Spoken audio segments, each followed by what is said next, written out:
A gente pode entrar num ponto, cara, porque a Malu, acho que foi quando a gente tentou iniciar o programa e não foi pro ar, né? A gente teve um problema técnico, mas ela falou, cara, o Brasil me dá medo às vezes, Sim. né? E eu tenho um pouco desse medo também, porque muita gente olha para os títulos pagando IPCA mais 7, um renda a mais 2065, duration gigantesco, então esse negócio tem um poder de multiplicação abissal, se a gente for ver a taxa cair de 7 para 6, cara, Sim. já sobe pra cacete. Se fosse voltar para 4, meu Deus, ia ser uma baita de uma multiplicação. Só que eu fico pensando, cara, será que na Argentina, antes de entrar numa inflação de 200%, não tinha alguém olhando pra... Nossa, tem um título aqui pagando inflação mais 7 oportunidade, mas depois foi pra inflação mais 20, mais 30.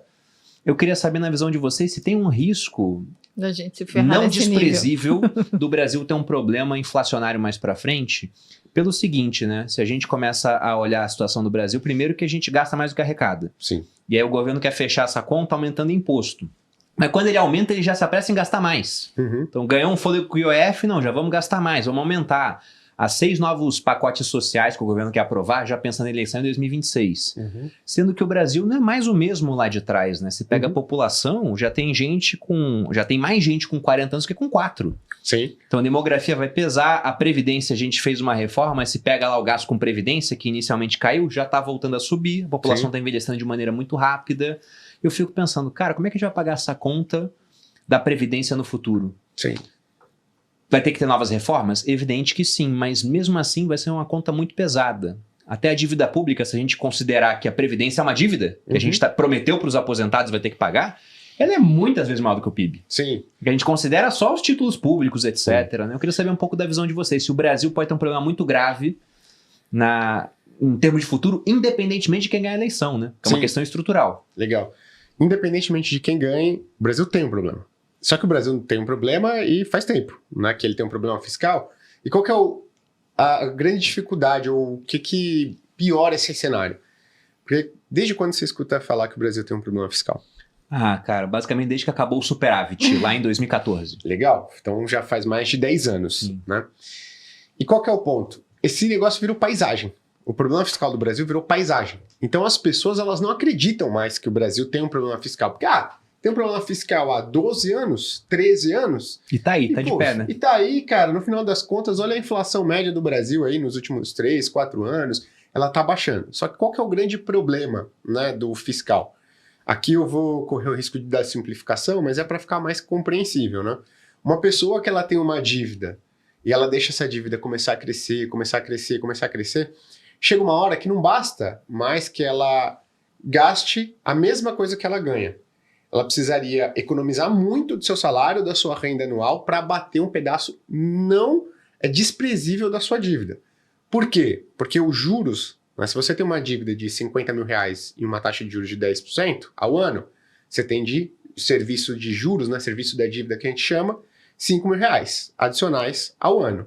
Se você tem a mesma taxa de juros de 10%, mas agora a sua dívida, seu estoque de dívida não é mais 50 mil, é de 100 mil, o que você tem que pagar de juros por ano é de 10 mil reais. Ou seja, dobrou o serviço da dívida.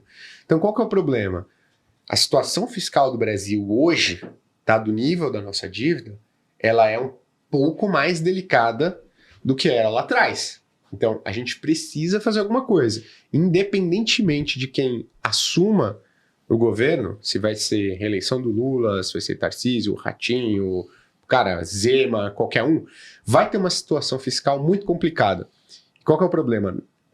E aí só pra gente ter uma dimensão aqui. Eu tô fazendo o mestrado em economia e tem a matéria de finanças públicas. Olha que bom, né? No trimestre passado caiu essa cadeira, com Felipe Salto e Josué Pellegrini, que eu me arrisco a dizer que são os dois caras que entendem mais de finanças públicas do Brasil. E o Josué Pellegrini, ele criou 3 cenários, né, de endividamento público do Brasil. O cenário que é inércia, ou seja, se a gente não fizer nada, deixar as coisas como estão, as despesas crescendo na velocidade que elas estão, onde a gente vai parar de dívida PIB daqui a 10 anos?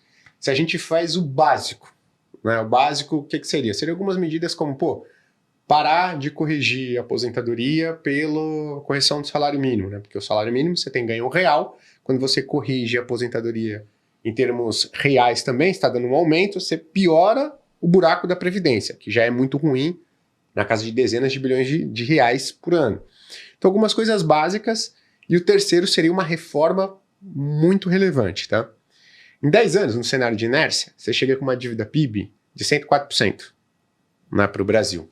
Pô, a gente já está falando do Brasil se aproximando em termos de dívida PIB dos Estados Unidos. Tem lá perto de 120, só que são os Estados Unidos. Se a gente faz o básico, a gente sobe até 90% mais ou menos, 90 e poucos, 98%, se não me engano, 98% de dívida PIB, e cai em 2034 para 93%. Isso é um cenário base, já é um cenário que a gente vai chegar com dívida PIB muito, muito alto. Bem acima da média dos emergentes. Né? Porém, não seria um problema tão grande porque a gente estaria observando uma queda no nível de dívida PIB. E se a gente faz uma reforma estrutural mega sofisticada, que hoje está no cenário base de ninguém, a gente chega com uma dívida PIB ali em 2030 de mais ou menos 88% de dívida PIB, de endividamento, e depois começa a cair. Em 2034, a gente está com 81%, 82% de dívida PIB. Então veja, são 3 cenários diferentes. O cenário base que ele coloca já é muito desafiador, mas por que hoje eu estou um pouco mais construtivo? Né? Eu acho que porque uma parte do mercado está um pouco mais construtiva. Se a gente pensar no último grande problema fiscal que o Brasil teve, foi na época da Dilma.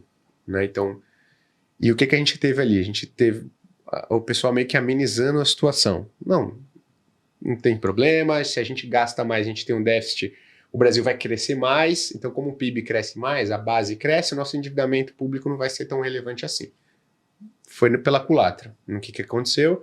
A gente teve um aumento de endividamento, 2 anos consecutivos de PIB negativo. Muito negativo. Muito negativo. Pior que a pandemia, o impacto. Pior que a pandemia. Pô, inflação de 2 dígitos, o juro teve que subir correndo. Tivemos um impeachment no final das contas.